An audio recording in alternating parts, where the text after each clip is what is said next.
اعوذ باللہ من الشیطان الرجیم، بسم اللہ الرحمن الرحیم۔ سیرہ میں آج ہم دیکھیں گے غزوہ فتح مکہ، اور یہ فتح مکہ کا واقعہ جو تھا یہ رمضان 8 ہجری میں ہوا تھا۔ رمضان 8 ہجری میں اللہ تعالیٰ نے اپنے رسول صلی اللہ علیہ وآلہ وسلم کو مکہ مکرمہ کی فتح کا شرف بخشا۔ یہ سب سے عظیم فتح تھی جس سے اللہ نے اپنے دین اور رسول اللہ صلی اللہ علیہ وآلہ وسلم کو عزت بخشی، اپنے گھر اور اپنے شہر کو غلط ہاتھوں سے آزاد کیا۔ اس فتح پر آسمان والوں نے خوشی منائی اور کفار اللہ کے دین میں فوج در فوج داخل ہوئے۔ اس کا سبب یہ ہوا کہ بنو بکر حدیبیہ کے معاہدے میں قریش کے ساتھ شامل ہو گئے تھے۔ ان کی بنو خزاعہ کے ساتھ دور جاہلیت سے خون ریزی اور کشاکش چلی آ رہی تھی، جس کی آگ اسلام کی آمد کے سبب وقتی طور پہ تو بجھ گئی تھی۔ جب حدیبیہ کی صلح ہو چکی تو بنو بکر نے اسے غنیمت جانا اور موقع پا کر شعبان 8 ہجری میں رات کے وقت بنو خزاعہ پر چھاپا مارا۔ اس وقت بنو خزاعہ وطیر نامی ایک چشمے پہ تھے۔ بنو بکر نے ان کے 20 سے زیادہ آدمی قتل کیے اور انہیں مکے تک دھکیل لائے، بلکہ مکے کے اندر بھی ان سے لڑائی کی۔ قریش نے بھی پس پردہ ہتھیاروں اور جنگجوؤں سے ان کی مدد کی۔ بنو خزاعہ چونکہ صلح حدیبیہ میں مسلمانوں کے ساتھ شامل ہو گئے تھے اور ان کے متعدد افراد مسلمان بھی ہو چکے تھے، اس لیے انہوں نے رسول اللہ صلی اللہ علیہ وآلہ وسلم کو اس واقعے کی اطلاع دی۔ آپ صلی اللہ علیہ وسلم نے فرمایا، واللہ میں جس چیز سے اپنی حفاظت کرتا ہوں اس سے تمہاری بھی حفاظت ضرور کروں گا۔ ادھر قریش نے اپنی غلط کاری محسوس کی اور اس کے نتائج سے خوفزدہ ہوئے، اس لیے جھٹ ابو سفیان کو مدینے بھیجا کہ وہ عہد کو پختہ کرے اور مدت اور بڑھا دے۔ ابو سفیان مدینے پہنچا تو اپنی صاحبزادی ام المومنین ام حبیبہ رضی اللہ کے گھر آیا۔ جب رسول اللہ صلی اللہ علیہ وسلم کے بستر پہ بیٹھنا چاہا تو انہوں نے بستر لپیٹ دیا۔ ابو سفیان نے کہا، بیٹی کیا تم اس بستر کو میرے لائق نہیں سمجھتی یا مجھے اس بستر کے قابل نہیں سمجھتی؟ انہوں نے کہا کہ یہ رسول اللہ صلی اللہ علیہ وآلہ وسلم کا بستر ہے اور آپ ناپاک مشرک ہیں۔ ابو سفیان نے کہا کہ واللہ میرے بعد تمہیں شر پہنچ گیا ہے۔ پھر وہ رسول اللہ صلی اللہ علیہ وسلم کے پاس آیا اور آپ سے گفتگو کی۔ آپ صلی اللہ علیہ وسلم نے کوئی جواب نہ دیا۔ پھر وہ ابو بکر رضی اللہ کے پاس گیا کہ وہ رسول اللہ صلی اللہ علیہ وسلم سے بات کریں۔ انہوں نے کہا کہ میں نہیں کر سکتا۔ اس کے بعد وہ حضرت عمر رضی اللہ کے پاس آیا، انہوں نے سختی سے انکار کیا۔ اس کے بعد حضرت علی رضی اللہ کے پاس آئے، انہوں نے معذرت کی اور مشورہ دیا کہ وہ خود لوگوں کے درمیان ایمان کا اعلان کرے اور واپس چلا جائے۔ اس نے ایسا ہی کیا۔ ادھر رسول اللہ صلی اللہ علیہ وسلم نے غزوے کی تیاری شروع کر دی، صحابہ کو بھی اس کا حکم دیا اور مدینے کے گرد و پیش جو اعراب تھے انہیں بھی تیاری کے لیے کہا، لیکن خبر چھپائے رکھی اور پھر دعا فرمائی کہ اے اللہ جاسوسوں اور خبروں کو قریش تک پہنچنے سے روک لے تاکہ ہم ان کے علاقے میں اچانک ان کے سروں پر پہنچ جائیں۔ مزید رازداری کے لیے آپ صلی اللہ علیہ وسلم نے اوائل رمضان میں حضرت ابو قتادہ رضی اللہ کو مدینے سے 36 مائلز کے قریب بطن اعظم کی طرف روانہ فرمایا تاکہ سمجھنے والا یہ سمجھے کہ آپ اسی علاقے کا رخ کریں گے۔ ادھر حضرت حاطب بن ابو بلتعہ رضی اللہ نے قریش کو ایک رقعہ لکھ کے یہ اطلاع بھیجی کہ رسول اللہ صلی اللہ علیہ وسلم حملہ کرنے والے ہیں۔ انہوں نے یہ رقعہ ایک عورت کو دیا اور اسے قریش تک پہنچانے کا معاوضہ دیا۔ رسول اللہ صلی اللہ علیہ وسلم کے پاس آسمان سے خبر آ گئی اور آپ نے حضرت علی، حضرت مقداد، حضرت زبیر اور حضرت ابو مرثد غنوی رضی اللہ کو یہ کہہ کر بھیجا کہ روزہ خاک جاؤ، وہاں ایک ہودج نشین عورت ہوگی جس کے پاس ایک رکا ہوگا، وہ اس سے لے لینا۔ انہوں نے جا کر رکا طلب کیا۔ عورت نے کہا کہ میرے پاس کوئی رکا نہیں۔ ان لوگوں نے کہا یا تو رکا نکالو ورنہ ہم تمہیں ننگا کر دیں گے۔ اس پر اس نے اپنے جوڑے سے رکا نکالا۔ یہ لوگ اسے لے کر نبی صلی اللہ علیہ وسلم کے پاس آئے۔ آپ صلی اللہ علیہ وسلم نے دریافت فرمایا، حاطب یہ کیا ہے؟ تو حاطب نے معذرت کی کہ مکہ میں میرے اہل و عیال اور بال بچے ہیں، اور قریش میں میری کوئی قرابت داری نہیں کہ اس کی وجہ سے وہ میرے بال بچوں کی حفاظت کریں، تو میں نے چاہا کہ ان پہ کوئی احسان کروں کہ اس کے بدلے وہ میرے اہل و عیال کی حفاظت کریں، ورنہ میں نے یہ کام اسلام سے مرتد ہونے کے سبب کیا ہے، نہ کفر سے راضی ہونے کے سبب۔ حضرت عمر رضی اللہ نے کہا کہ اللہ کے رسول مجھے چھوڑیے، میں اس کی گردن مار دوں، کیونکہ اس نے اللہ اور اس کے رسول کی خیانت کی ہے اور منافق ہو گیا ہے۔ رسول اللہ صلی اللہ علیہ وسلم نے فرمایا، یہ جنگ بدر میں حاضر ہو چکا ہے، اور تمہیں کیا پتہ، ہو سکتا ہے اللہ نے اہل بدر پر جھانک کر کہا ہو کہ تم لوگ جو چاہو کرو، میں نے تمہیں بخش دیا۔ یہ سن کر حضرت عمر رضی اللہ کی آنکھیں نم ہو گئیں اور کہا کہ اللہ اور اس کے رسول بہتر جانتے ہیں۔ 10 رمضان سن 8 ہجری کو رسول اللہ صلی اللہ علیہ وسلم نے مدینہ چھوڑ کر مکے کا رخ کیا۔ آپ کے ساتھ 10,000 صحابہ کرام تھے۔ مدینے پہ بطور منتظم ابو رحم غفاری رضی اللہ کا تقرر فرمایا۔ جحفہ پہنچے تو آپ کے چچا حضرت عباس رضی اللہ ملے۔ وہ مسلمان ہو کر اپنے بال بچوں سمیت ہجرت کرتے ہوئے آ رہے تھے۔ ابوا میں آپ کے چچیرے بھائی ابو سفیان بن حارث اور پھوپھی زاد بھائی عبداللہ بن ابو امیہ ملے۔ آپ صلی اللہ علیہ وسلم نے ان دونوں سے منہ پھیر لیا، کیونکہ یہ دونوں آپ صلی اللہ علیہ وسلم کو سخت اذیت پہنچاتے اور ہجو کرتے رہتے تھے۔ حضرت ام سلمہ رضی اللہ نے عرض کی، ایسا نہیں ہونا چاہیے کہ آپ کے چچا زاد اور پھوپھی زاد بھائی ہی آپ کے یہاں سب سے بدبخت ہوں۔ حضرت علی رضی اللہ نے ابو سفیان بن حارث کو سکھایا کہ تم رسول اللہ صلی اللہ علیہ وسلم کے سامنے جاؤ اور ان سے وہی کہو جو برادران یوسف نے حضرت یوسف علیہ السلام سے کہا تھا۔ اللہ کی قسم، اللہ نے آپ کو ہم پر فضیلت بخشی اور یقیناً ہم ہی خطا کار تھے۔ انہوں نے ایسا ہی کیا۔ رسول اللہ صلی اللہ علیہ وسلم نے فرمایا، آج تم پر کوئی سرزنش نہیں، اللہ تمہیں بخش دے گا اور وہ سب سے زیادہ رحم کرنے والا ہے۔ اس پر ابو سفیان نے آپ صلی اللہ علیہ وسلم کو چند اشعار سنائے اور اپنی سابقہ حرکت پہ معذرت کی۔ جب آپ قدید پہنچے اور دیکھا کہ لوگوں پر روزہ گراں گزر رہا ہے تو روزہ کھول دیا اور لوگوں کو بھی کھولنے کا حکم دیا۔ پھر سفر جاری رکھا یہاں تک کہ عشاء کے وقت مرز زہران میں نزول فرمایا۔ آپ کے حکم سے لشکر نے الگ الگ آگ جلائی، یوں آگ کے 10,000 الاؤ روشن کیے گئے اور حضرت عمر رضی اللہ کو پہرے پر مقرر فرمایا۔ ادھر ابو سفیان خوف اور اندیشے کے عالم میں نکلا، اسے کچھ پتہ نہ تھا۔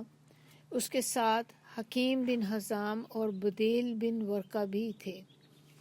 آگ دیکھی تو کہنے لگے، آج جیسی آگ اور لشکر تو میں نے کبھی دیکھا ہی نہیں۔ حالانکہ لشکر میں نے کبھی دیکھا ہی نہیں تھا۔ بدیل نے کہا کہ یہ خزاع ہیں۔ ابو سفیان نے کہا کہ خزاع اس سے کہیں کم اور ذلیل ہیں کہ یہ ان کی آگ اور ان کا لشکر ہو۔ ابو سفیان دربار نبوت میں اس وقت حضرت عباس رضی اللہ نبی اکرم صلی اللہ علیہ وسلم کے خچر پر چکر لگا رہے تھے۔ آواز سنی تو پہچان گئے اور کہا کہ ابو حنظلہ؟ اس نے کہا ابو الفضل؟ کہا ہاں۔ اس نے کہا کیا بات ہے، میرے ماں باپ تجھ پہ قربان۔ تو حضرت عباس رضی اللہ نے کہا کہ یہ رسول اللہ صلی اللہ علیہ وسلم ہیں لشکر سمیت۔ ہائے قریش کی تباہی، واللہ۔ اس نے کہا اب کیا ترکیب ہے، میرے ماں باپ تجھ پہ قربان۔ تو حضرت عباس رضی اللہ نے کہا اگر وہ تمہیں پا گئے تو تمہاری گردن مار دیں گے، لہٰذا اس خچر پر پیچھے بیٹھ جاؤ، میں تمہیں رسول اللہ صلی اللہ علیہ وسلم کے پاس لیے چلتا ہوں۔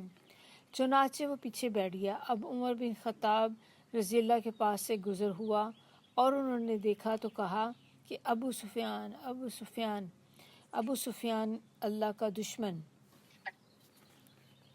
اللہ کی تعریف ہے کہ اس نے بغیر کسی عہد و پیمان کے تجھے ہمارے قابو میں دے دیا۔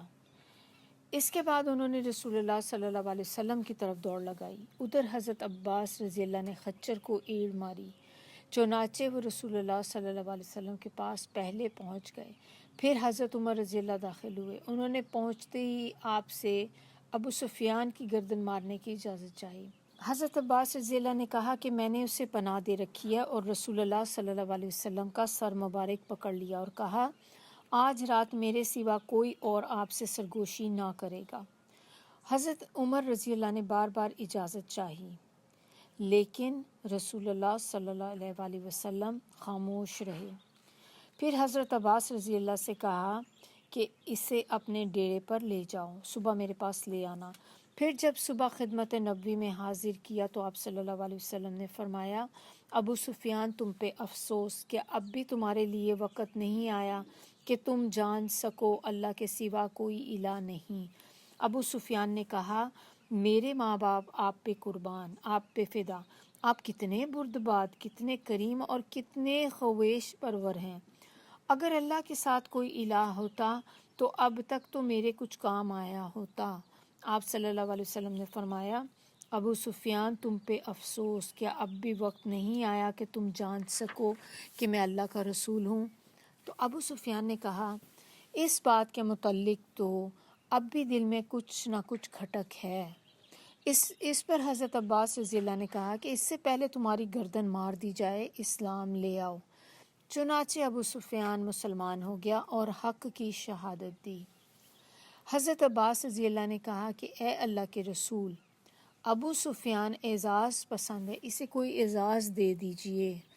آپ صلی اللہ علیہ وسلم نے فرمایا ہاں، جو ابو سفیان کے گھر میں گھس جائے اسے امان ہے۔ اسی صبح رسول اللہ مکہ روانہ ہوئے اور حضرت عباس رضی اللہ کو حکم دیا کہ ابو سفیان کو وادی کی تنگنائی پر پہاڑ کے ناکے کے پاس روکے رکھیں تاکہ وہاں سے گزرنے والی خدائی فوجوں کو ابو سفیان دیکھ سکے۔ حضرت عباس رضی اللہ نے ایسا ہی کیا۔ ادھر قبائل اپنے اپنے پرچم لیے گزرنے لگے۔ جب کوئی قبیلہ گزرتا تو ابو سفیان سے پوچھتا کہ عباس یہ کون ہے؟ جواب میں حضرت عباس رضی اللہ کہتے کہ بنو فلاں۔ ابو سفیان کہتا کہ مجھ کو بنو فلاں سے کیا واسطہ، یہاں تک کہ انصار کا دستہ گزرا جس کا پرچم حضرت سعد بن عبادہ رضی اللہ اٹھائے ہوئے تھے۔ انہوں نے کہا ابو سفیان آج خون ریزی اور مار دھاڑ کا دن ہے، آج کعبہ کی حرمت اٹھا لی گئی ہے۔ ابو سفیان نے کہا کہ عباس پامالی کا دن مبارک ہو۔ پھر رسول اللہ صلی اللہ علیہ وسلم اپنے سبز دستے میں تشریف لائے۔ آپ مہاجرین و انصار کے درمیان فروکش تھے، یہاں صرف لوہے کی باڑ دکھائی پڑ رہی تھی۔ ابو سفیان نے کہا کہ سبحان اللہ، عباس یہ کون ہے؟ تو حضرت عباس رضی اللہ نے کہا یہ انصار و مہاجرین کے جلو میں رسول اللہ صلی اللہ علیہ وسلم تشریف فرما ہے۔ ابو سفیان نے کہا کہ بھلا ان سے محاذ آرائی کی کس سے طاقت ہے؟ تمہارے بھتیجے کی بادشاہت تو بڑی زبردست ہو گئی ہے۔ حضرت عباس رضی اللہ نے کہا کہ یہ نبوت ہے۔ اس نے کہا جی ہاں، فی الواقع۔ پھر اس نے رسول اللہ صلی اللہ علیہ وسلم کو حضرت سعد رضی اللہ کی بات بتلائی۔ آپ صلی اللہ علیہ وسلم نے فرمایا سعد نے غلط کہا ہے، آج کعبہ کی تعظیم کی جائے گی، آج کعبہ کو غلاف پہنایا جائے گا، اور پرچم حضرت سعد سے لے کر ان کے صاحبزادے قیس رضی اللہ عنہ کے حوالے کر دیا۔ نبی صلی اللہ علیہ وسلم کے گزرنے کے بعد ابو سفیان تیزی سے مکہ پہنچا اور نہایت بلند آواز سے پکارا قریش کے لوگوں، یہ محمد ہیں صلی اللہ علیہ وسلم، تمہارے پاس اتنا بڑا لشکر لے کر آئے ہیں کہ مقابلے کی تاب نہیں ہے، لہٰذا جو ابو سفیان کے گھر میں داخل ہو جائے اسے امان ہے۔ لوگوں نے کہا کہ تجھ پہ اللہ کی لعنت، تیرا گھر ہمارے کتنے آدمیوں کے کام آ سکتا ہے؟ تو ابو سفیان نے کہا، اور جو اپنا دروازہ اندر سے بند کر لے اسے بھی امان ہے، اور جو مسجد حرام میں داخل ہو جائے اسے بھی امان ہے۔ یہ سن کر لوگ تیزی سے اپنے اپنے گھروں اور مسجد حرام کی طرف بھاگے۔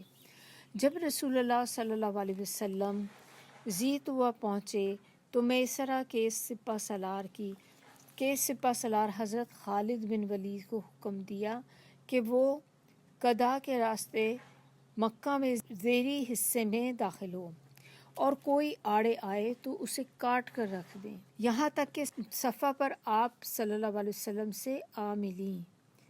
اور میمنہ کے قائد اور رسول اللہ صلی اللہ علیہ وسلم کے علمبردار حضرت زبیر رضی اللہ کو حکم دیا کہ وہ قدا کے راستے بالائی حصے سے مکے میں داخل ہوں اور ہجوم میں آپ کا پرچم گاڑ دیں۔ نیز رسول اللہ صلی اللہ علیہ وسلم کی آمد تک وہیں ٹھہرے رہیں، جبکہ پیادہ اور بے ہتھیار لوگوں کے قائد حضرت ابو عبیدہ کو حکم دیا کہ وہ چلیں۔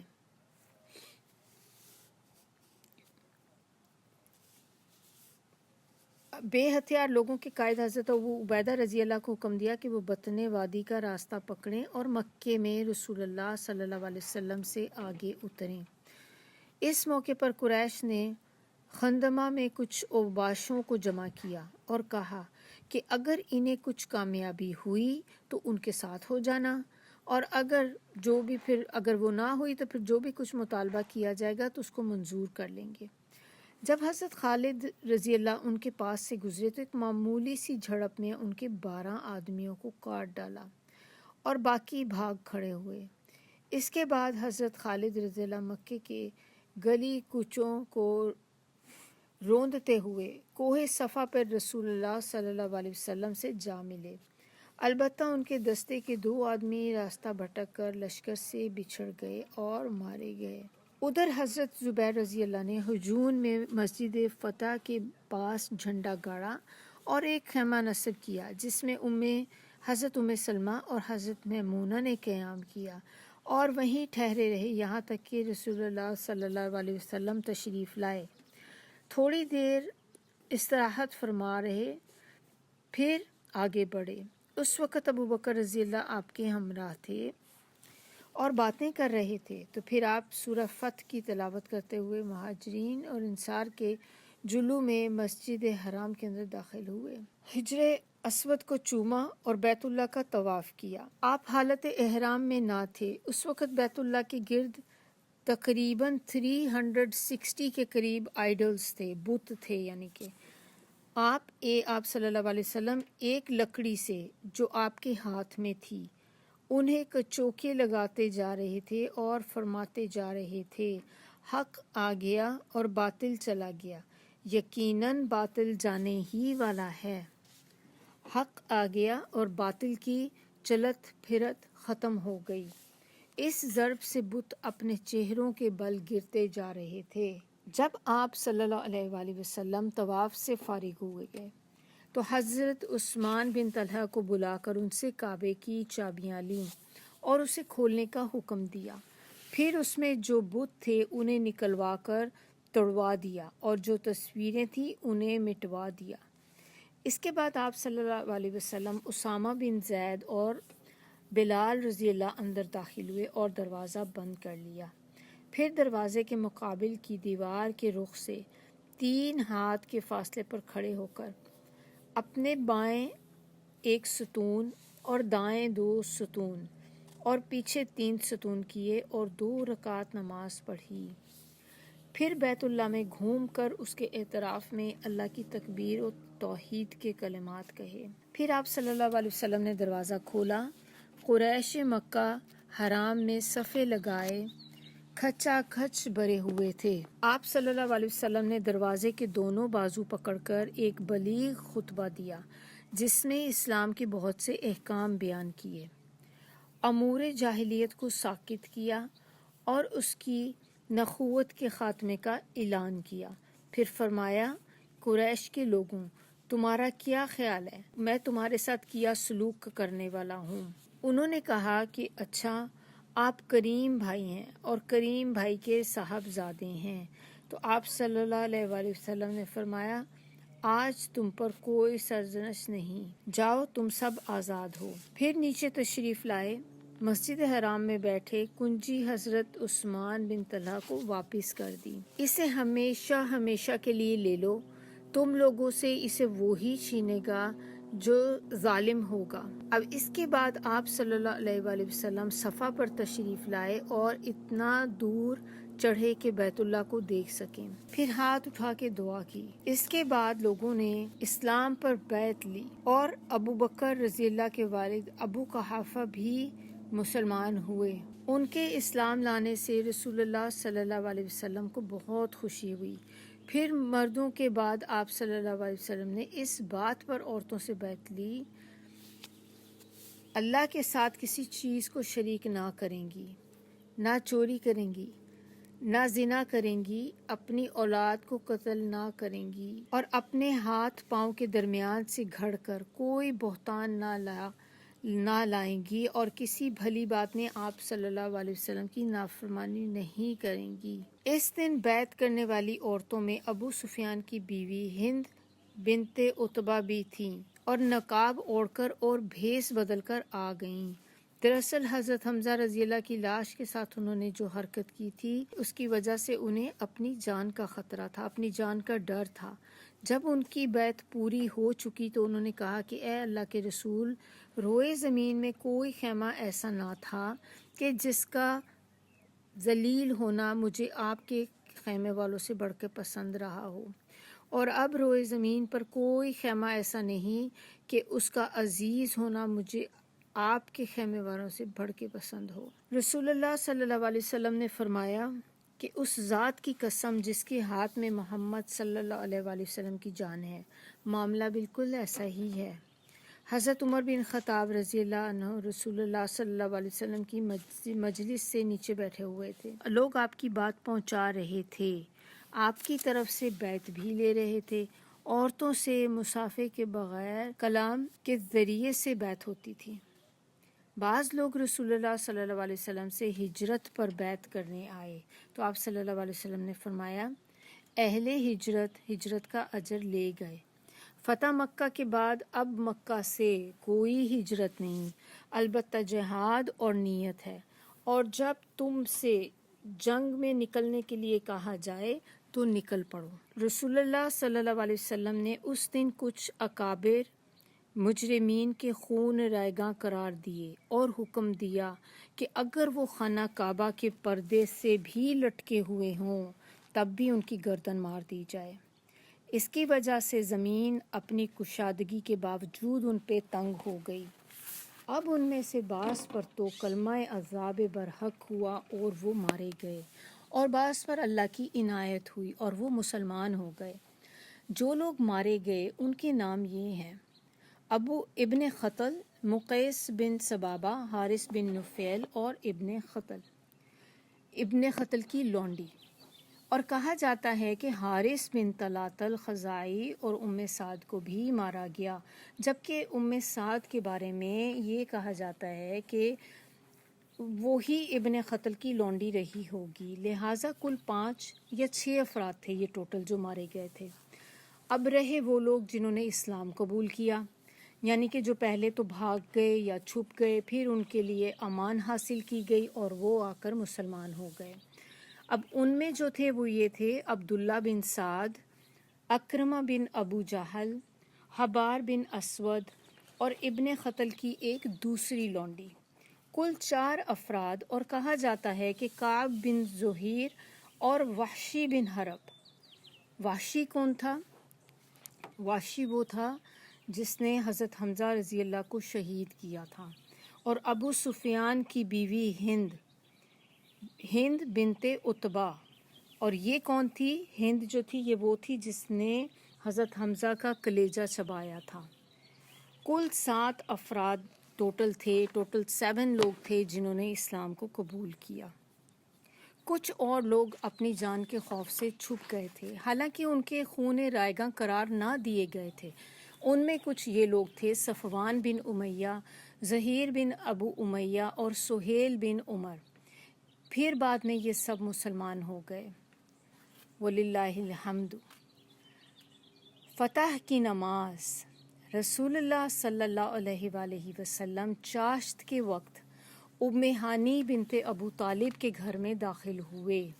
ہم نے جو نماز کا جب ٹاپک پڑھا تھا تو آپ کو یاد ہوگا، اس میں ہم نے دوحہ کی نماز کے بارے میں بھی پڑھا تھا۔ تو وہ دوحہ کی نماز کی حدیث جو ہے وہ صرف ام ہانی سے ہی ثابت ہے، جن کا ہم ابھی پڑھ رہے ہیں۔ اور یہاں پہ بتایا جا رہا ہے نا کہ چاشت کے وقت نبی صلی اللہ علیہ وسلم ام ہانی بنو ابو طالب کے گھر میں داخل ہوئے اور غسل کر کے 8 رکعت فتح کی نماز پڑھی۔ ہر 2 رکعت پر سلام پھیرا، یعنی کہ نماز کو انہوں نے 2 کر کے پڑھا ہے، 4 کر کے نہیں پڑھا۔ تو یہ مسنون طریقہ ہے کہ آپ جب بھی نفل اور سنت جب پڑھیں تو آپ اس کو 2 کر پڑھیں، 2 رکعت پڑھنے کے بعد سلام پھیریں۔ ام ہانی نے اپنے 2 دیوروں کو پناہ دے رکھی تھی۔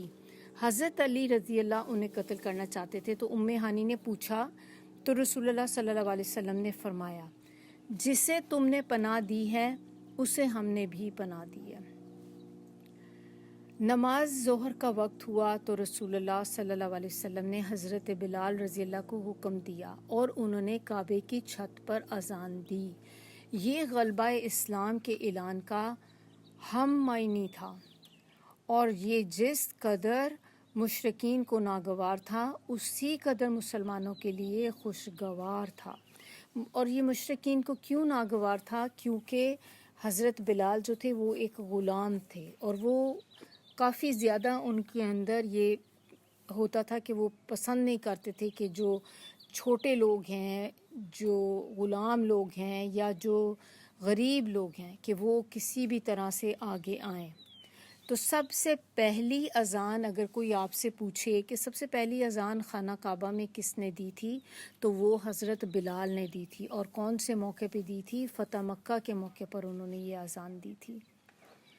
جب مکے کی فتح مکمل ہو چکی تو انصار کو اندیشہ ہوا کہ کہیں رسول اللہ صلی اللہ علیہ وسلم وہیں پہ نہ مقیم ہو جائیں، کیونکہ یہ آپ کا اور آپ کے خاندان اور قبیلے کا شہر تھا۔